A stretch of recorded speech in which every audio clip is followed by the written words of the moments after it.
Hi friends, అందరికీ పొద్దున్నే మా పాపకి లంచ్ బాక్స్ ఏం పెట్టాలి అనే ఆలోచన రాగానే ఈజీగా త్వరగా ఈ పల్లీ రైస్ గుర్తొచ్చింది.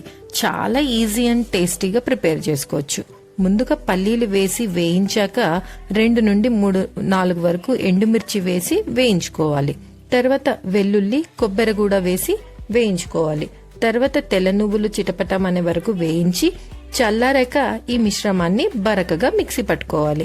కడాయిలో నూనె వేడి చేసి ఆవాలు, శనగపప్పు, మినప్పప్పు, ఎండుమిర్చి, కరివేపాకు, ఆప్షనల్ గా కావాల్సిన వాళ్ళు ఇంగు కూడా కలుపుకోవచ్చు. ఈ మిశ్రమాన్ని బాగా వేయించాక బరకగా వేయించిన పల్లి కారం, ఉడికించిన అన్నం, సాల్ట్ కలుపుకున్న తర్వాత చివరగా కొత్తిమీర, నిమ్మరసం వేసి కలుపుకుంటే ready. Healthy, tasty peanut rice for lunch box.